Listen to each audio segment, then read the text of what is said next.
It's just so important just to make God the priority of everything we do, right?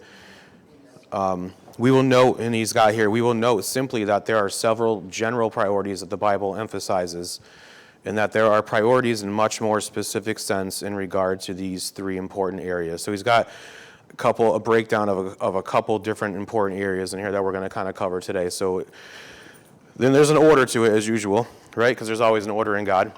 And if you don't follow the order, then the plan doesn't necessarily work the way it's designed to plan, right? Or designed to work out, sorry. So the first area is the individual, right? So that's the priority right there, is the individual. Having that personal relationship with him is the priority, right? Because if the second thing is the home and the family, if you yourself don't have that personal relationship, how are you going to work with your family or your home? Like you can't lead them, right? At least in the aspect of the kingdom, right? And then third in line falls the local assembly, the church. So we're going to kind of hit on these topics a little bit. So I went to graduation on Thursday, and I think it was the principal of the school, and I thought it was real key. The thing he really focused on was, and what he told the group that was graduating was, what you're most passionate about is going to be what you prioritize, what you make your priority. And I was like, wow, this guy should just come and share Sunday school, because that is kind of where we're at, right? Because what you are most passionate about is what is going to be your priority, right? If you're passionate the most about work, that's what you're going to strive for all the time. You know, if you're passionate about playing sports, well, that's what you're always going to do, right? But with God, he's got to be that one thing we are most passionate about, you know, and then we'll make him our priority, right? I always get convicted every week. I feel like texting pastor and say, hey, I think I need to take a couple weeks off, you know? And then I start reading this, right? And it's all about passion, right? If I just have the passion for him and make him my priority, this won't cause me any sort of strife, or I won't be like, oh, it was such a busy week, I didn't have time or whatever, you know? So I was convicted. I'm preaching to myself here, you know? Like, he's got to be my priority, you know? I need to have that passion to where he is just the only thing I'm looking for, you know? Yep. So first yep. Yeah, go ahead. That's fine. Get the mic. Talk. When you said that, the first thing that popped into my mind was do everything as unto the Lord. Mm-hmm. Because I know sometimes, I don't know, I don't serve God in the dimension that I should. And I'm not even sure how to put it into words. But I'm going to tell you where I glorify God more than any place else, at work. Yep. When I did a job, and I'm not going to say I did this every time because I'd be a liar, but when there was times where I got back into a corner and I had to do something that I wasn't sure I could handle it, and I did it, and I said, thank you, Lord. You know, I was like, I get tired of saying this sometimes on the field. You know, ball players or, yeah, right. But I believe that. I truly believe that God gives us wisdom, and God says, you know what, it's good for you when you're in church to lift your hands and praise me and glorify me, and no matter where you are, but know this, I've given you the wisdom to do whatever you're doing. If you're doing it, whether you're doing it well or you're not, you don't feel you're doing it well enough, strive a little bit harder. You know, it's terrible that I forgot this, but I was listening to the radio the other day, and they were talking about chariots of fire, and there was a line in there with the runner. Somebody was talking to the runner in the movie. I didn't see the movie, so I'm not sure what I'm talking about here. But I've heard people talking about it over the course of the movie came out. And apparently the runner there ran so fast that he would fall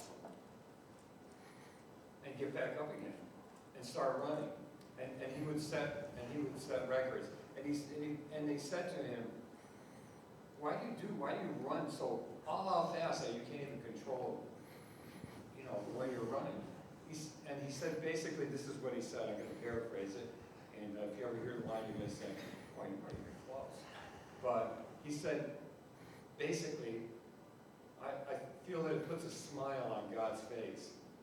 God's gifted us with different things, and even in things that we don't think he's gifted us in. If we strive to get good at it where it glorifies God, I think God honors that.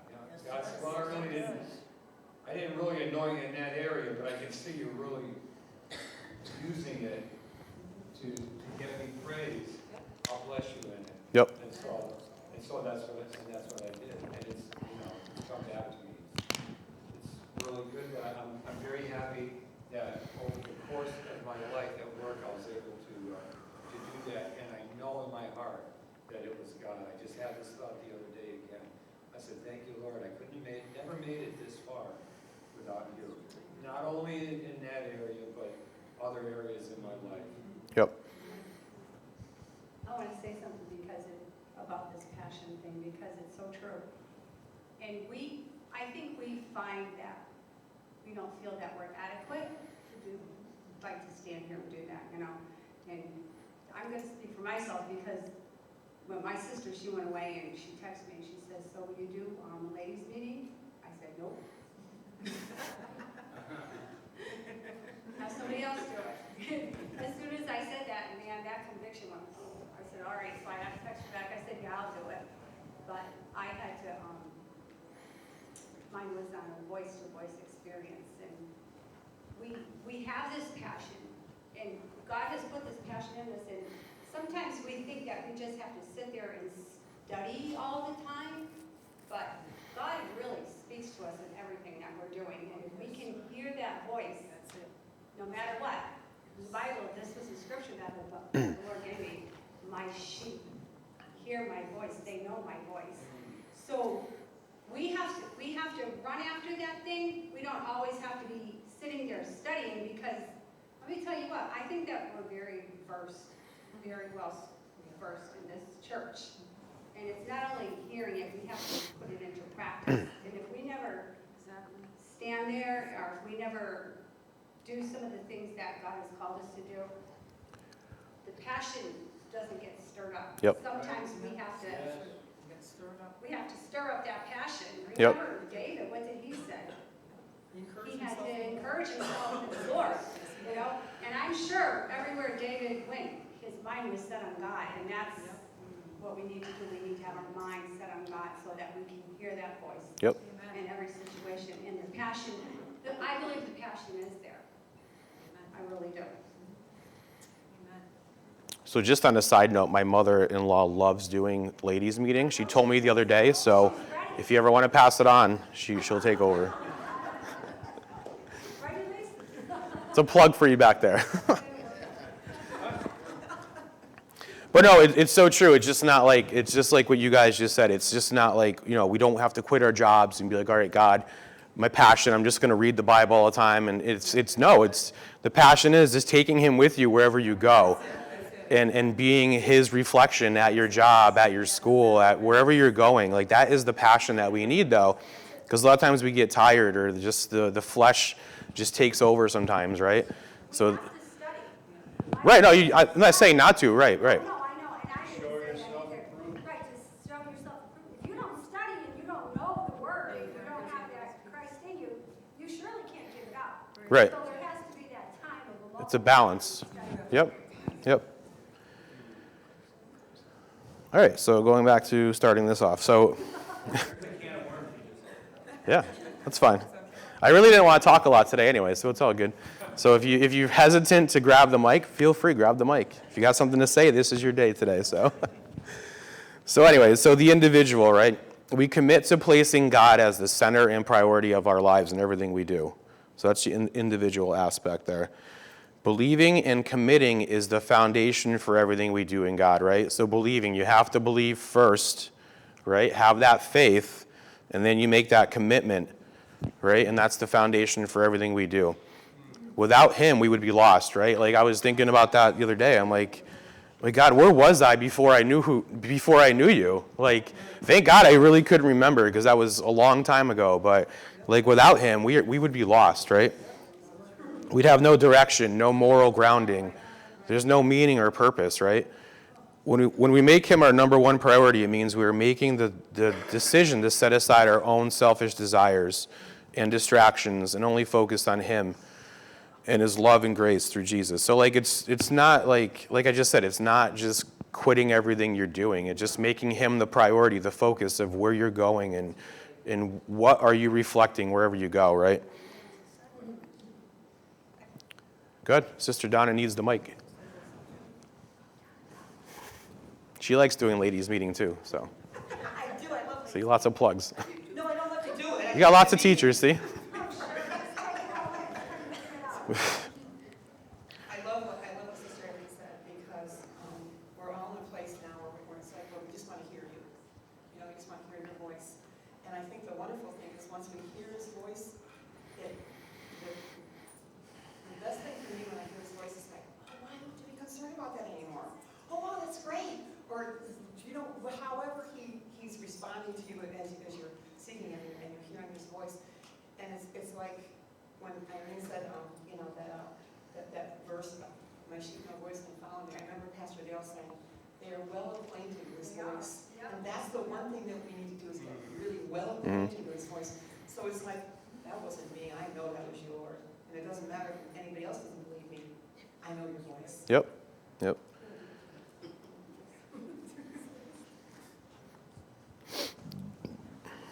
So this is another thought. So when he is our priority, we experience peace and strength no matter what the situation is, right? Like think about that. If he is your priority in what you're doing, whatever situation or circumstance comes, you're not going to have any issue dealing with it, right? You're going to have a different perception of what you're going through if he's the priority, right? Our focus turns to others and not ourselves too. We enter into a divine relationship with the one who created the universe. So think about that. When he is your priority, you enter into a divine relationship with the one who created the universe. Can't even fathom that, right? It's just, you try to think of that right there, right? It's awesome, right? It's an awesome thought that I have a relationship with the one who made this. A personal relationship. Not a distant relationship, right? It's a divine relationship. I think of David's thought when he wrote, "What is man that you have a mind full of him?" Yep. Right? I'm actually going to get into David in a minute, so. And what else is kind of crazy is you think you know, I think I know a lot about myself. But God knows more. And if we could only comprehend that, we think we know everything about ourselves, but there's one person that knows more. Think about that, right? He knows your heart, right? Yeah. Thank God he doesn't reveal it. So speaking of David, we're going to jump into the Psalms a little bit today. So I'm going to go into 139. Kelly Varner's got that in here, 139. Start in verse 1, reading out of the Message. It says, God, investigate my life. I'm like, man, investigate? Like, what is David thinking right here? God, investigate my life. Get all the facts firsthand, right? I'm like, could I do that? Right? God, investigate me, search me. You would only say that if you actually knew who you were talking to. You wouldn't just go up to a stranger and say, hey, come investigate me, right? But David had such a relationship with the one who made him that he was confident and he said, God, investigate me, search me, right? Get all the facts firsthand. I'm an open book to you, right? I know I'm not an open book to him. I shut that book sometimes real hard and I throw it underneath the other heavy books, right? Yeah, right? Another altar call, Sunday school, sorry. So I'm an open book to you. Even from a distance, you know what I'm thinking. So even when we push him away and we say, no, I don't want you today, God, he still knows what you're thinking. You know when I leave and when I get back. I'm never out of your sight. You know everything I'm going to say before I start the first sentence. Like he knew what was going to happen today. He knew what we were going to talk about. I look behind me and you're there, then up ahead and you're there too. your reassuring presence coming and going. This is too much, too wonderful. I can't take it all in. Just like we were just talking about, he is just too much, so wonderful that we just can't take it all. We can't fathom how wonderful he is. Is there any place I can go to avoid your spirit, right? To be out of your sight. If I climb to the sky, you're there. If I go underground, you're there. If I flew on morning's wings to the far western horizon, you'd find me in a minute. You're already there waiting. So wherever you think you're going to go, he's already there waiting for you. You can't hide from him. Then I said to myself, oh, he even sees me in the dark. He even sees me in the dark. In your darkest times, in your darkest moments, he is still there with you. Right? At night, I'm immersed in the light. So even in your darkest moment, he is there with you, and there is still light in that situation that you are going through. It's a fact. Darkness isn't dark to you. So I thought about that too. I'm like, darkness isn't dark to him. It makes sense. If he is light, he doesn't even, there's no darkness with God, right? Yep. Let's see. Darkness isn't dark to you. Night and day, darkness and light, they're all the same to you. Oh yes. Oh yes. You shaped me first on the inside, then out. You formed me in my mother's womb. I thank you, high God, you're breathtaking. Body and soul, I'm marvelously made. I worship in adoration. What a creation. You know me inside and out. So there's that personal relationship. He knows you inside and out. A lot of us just know the person from the outside, right? What we see on the outside. We don't know the inside, the heart. You know every bone in my body. You know exactly how I was made, bit by bit, how I was sculpted from nothing into something. Like an open book, you watched me grow from conception to birth. All the stages of my life were spread out before you. The days of my life all prepared before I'd even lived one day. Yeah. Right? So today was prepared before we were even born. Can't even fathom that aspect of it. However old you are, he knew what today was before we were even on this planet. Deep thoughts today, deep thoughts. Your thoughts, how rare. So I was thinking yesterday, I'm like, man, I can't even comprehend my own thoughts sometimes. Sitting there and comprehend what God is thinking. Right? You can't. Can't even figure out what's going on up here sometimes, never mind what the creator of the universe is thinking. And then he goes on to say, I'll never comprehend them. I couldn't even begin to count them, any more than I could count the sand of the sea. Oh, let me rise in the morning and live always with you. Thank you, God, for another morning, right? So that we could live with him, right? And please, God, do away with wickedness for good. And you murderers out of here. All the men and women who belittle you. God, infatuated with cheap God imitations. Whole lot of that out there. See how I hate those who hate you, God. See how I loathe all this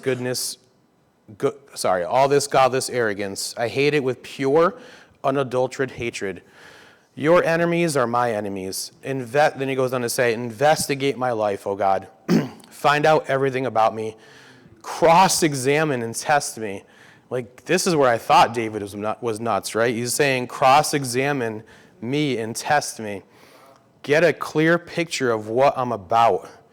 See for yourself whether I've done anything wrong, then guide me on the road to eternal life. So I thought that was really good because it's really an in-depth personal, like that's personal stuff right there, you know, and just having that individual personal relationship with God, right? Our hope is in an all-knowing Father who is never changing, right? God never changes. He's the same yesterday, today, and forever. Our commitment to loving God and to live out his kingdom purpose should always be priority. But like we just talked about, balance is the key. So there's the individual life, loving the King, right? Having that personal relationship with him. Then there's receiving the life of the King, devotion, prayer, study, praise, and then the part we hate, evaluation. There's always an evaluation, right? Then there's releasing the life of the king, offering of praise unto him, offer my body and money and burnt offering. Here's that scripture we always go back to, though, that Kelly Varner has in here, Matthew 6:33.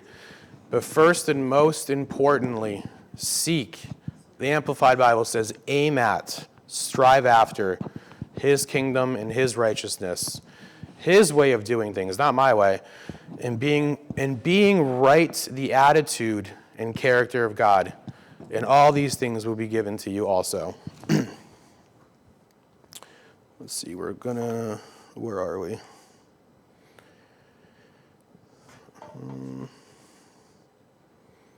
Let's see, Kelly Varner also has in here, Exodus 20:3. You shall have no other gods before me.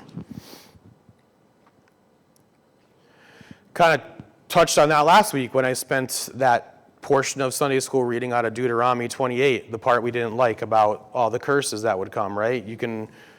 There's a choice, right? It's either God or living the fleshly life, and what would happen if you lived the fleshly life, right?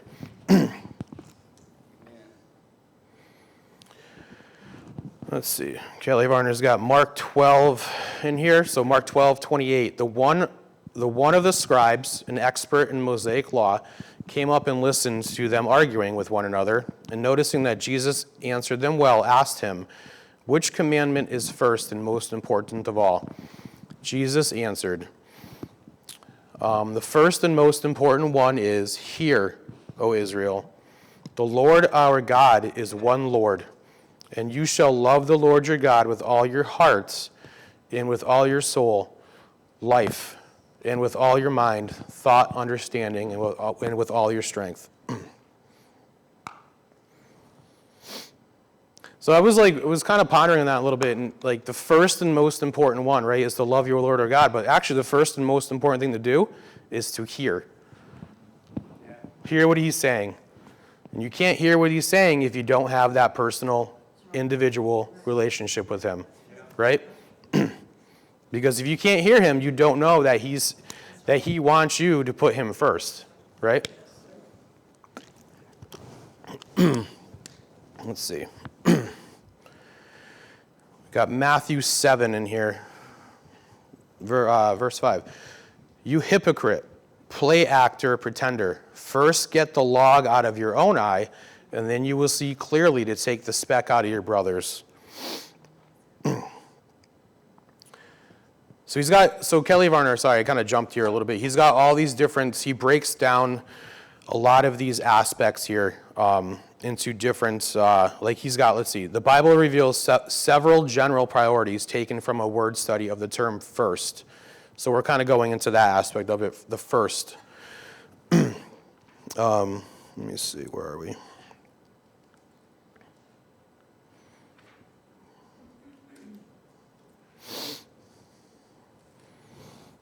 No, I think I just jumped ahead. My bad. We're going to rewind a little bit.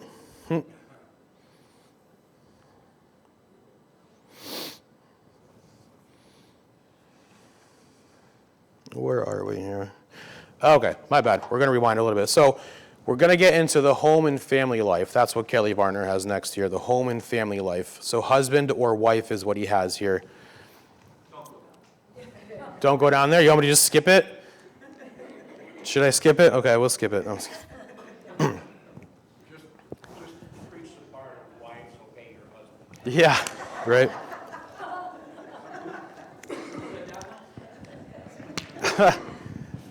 Brother Bud said that. Ask Sister Bert about that. Well, she's not here. That's why he said that. Oh, I'm sorry. I didn't see you back there. You're usually right over here. Yeah, somebody told me to come and she said he needs to come and ask me that. Oh, well, I saw the stick go up in the air, so I think that was meant for you. We gotta laugh because it hurts. Oh, gosh.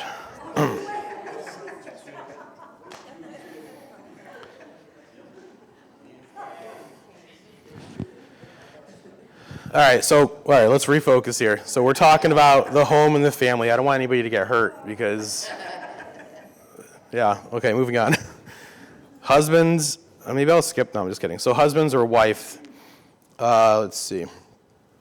Kelly Viner's got Ephesians 5, we're going to go to 1 Peter 3. And he didn't really have anything else but 1 Peter 3, so I'm assuming he's meaning the whole chapter, and I was like, maybe I can find a portion just to read out of, but then I said maybe not. So we'll kind of spend a little time in here. So in the same way, you wives, right? You wives. My wife isn't here today, so I can say that, yeah.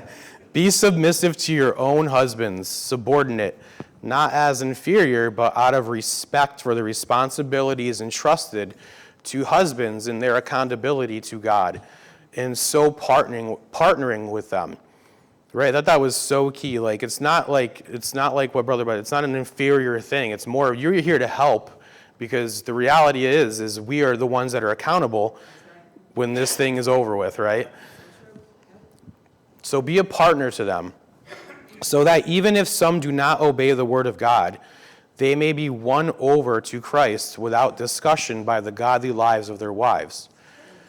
When they see your modest and respectful behavior, together with your devotion and appreciation, love your husband. Encourage him and enjoy him as a blessing from God. Your adornment must not be merely external, with interweaving and elaborate knotting of the hair, and wearing gold jewelry, or being superficially preoccupied with dressing in expensive clothes.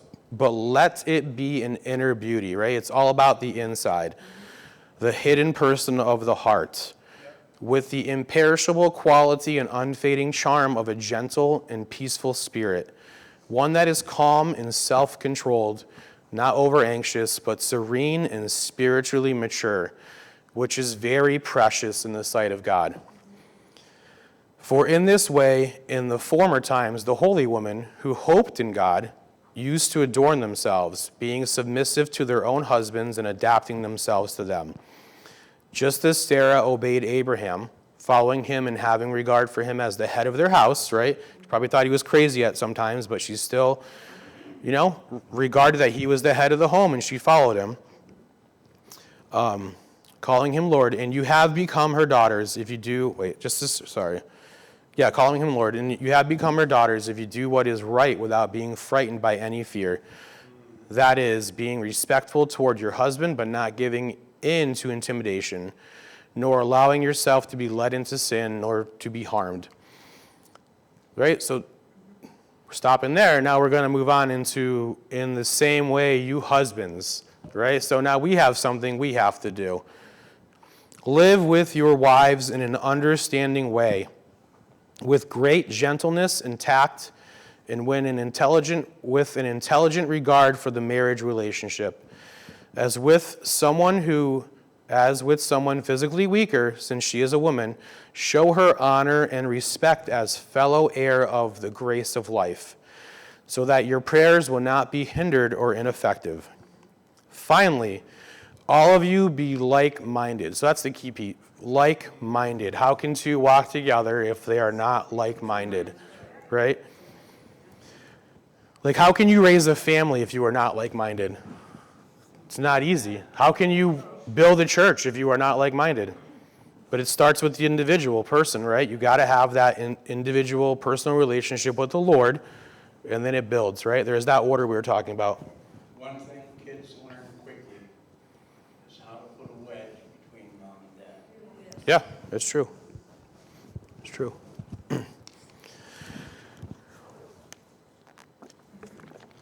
Let's see. All right, so finally, all of you be like-minded, united in spirit, sympathetic, brotherly, kind-hearted, courteous, and compassionate towards each other as members of one household, and humble in spirit. And never return evil for evil or insult for insult. Avoid scolding, berating, and any kind of abuse. But on the contrary, give a blessing. Pray for one another's well-being, contentment, and protection. For you have been called for this very purpose, right? We have been called for this very purpose, that you might inherit a blessing from God that brings well-being, happiness, and protection.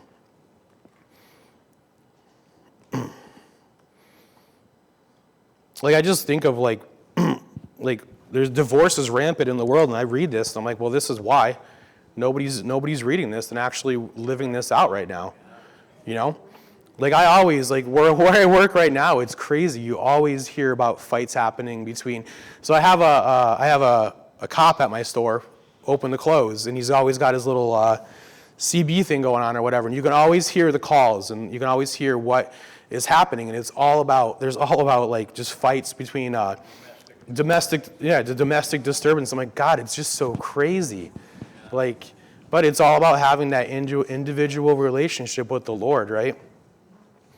It's just a scary, scary world out there.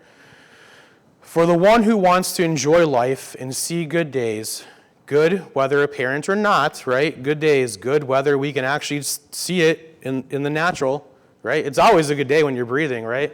All about that perception piece again, right? It might not always look like it, but you know what? You're here to see it. So, must keep his tongue free from evil and his lips from speaking guile, treachery or deceit. He must turn away from the wickedness and do what is right. He must search for peace. Well, if God is my peace, then that is who I should be searching for, right? Let's see, with God, with self, and with others. And pursue it eagerly, right? So we are to pursue that peace eagerly, actively, right? Not merely just desiring it, right? It's not just saying don't just desire it. You got to pursue it. That's something you have to get or work for. For the eyes of the Lord are looking favorably upon the righteous, the upright, and his ears are attentive to their prayer, eager to answer. So he is always listening. He is always listening. He's always ready to answer your prayer. Always just wants to talk back, you know? But the face of the Lord is against those who practice evil. Now, who is there to hurt you if you become enthusiastic for what is good? But even if you should suffer for the sake of righteousness, though it is not certain you will, you are still blessed, happy to be admired and favored by God. Do not be afraid of their intimidating threats, nor be troubled or disturbed by their opposition. But in your hearts set Christ apart as wholly acknowledging him, giving him first place in your lives. So there it is, priority again, right? Giving him first place in your lives as Lord. Always be ready to give a logical defense to anyone who asks you to account for the hope and confident assurance elicited by faith that is within you. Here's the key, though. Yet do it with gentleness and respect. That is the key. If you don't add that last part in there, you're not doing God any good, right? Just shoving God down somebody's throat is not doing God any good, right? Because God didn't shove himself down your throat, right? He met you where you were, right? Found you in that darkness you were in, and he started shining the light, right? Let's see. And see to it that your conscience is entirely clear, so that every time you are slandered or falsely accused, those who attack or disparage your good behavior in Christ will be shamed by their own words. For it is better that you suffer unjustly for doing what is right, if that should be God's will, than to suffer justly for doing wrong. For indeed Christ died for sins once for all, the just and the righteous for the unjust and unrighteous, the innocent for the guilty, so that he might bring us to God, having been put to death in the flesh, but made alive in the Spirit, in which he also went and preached to the spirits now in prison, who once were disobedient when the great patience of God was waiting in the days of Noah. Right? Think about that. The great patience of God waiting in the days of Noah. All that darkness in the world, yet still showed great patience. That is, 8 persons, Noah's family, were brought safely through the water, corresponding to the rescue through the flood, baptism, which is an expression of a believer's new life in Christ. now saves you, not by removing dirt from the body, but by an appeal to God for good, clear conscience, demonstrating what you believe to be yours through the resurrection of Jesus Christ, who has gone into heaven and is at the right hand of God. That is the place of honor and authority, with all angels and authorities and powers made subservient to him. So that was what Kelly Varner had for the husband or the wife. There's a lot there for the husband or the wife. But it's all about priorities, right? If he is the priority in your life and in your spouse's life, like, you will coexist, right? And then you will produce that family he's going to be going into. Or actually, he's got children next in here. But I think I'm going to just stop there, just because that was the first bell, and I don't want to get into a new topic. So that's it for this week. So thank you.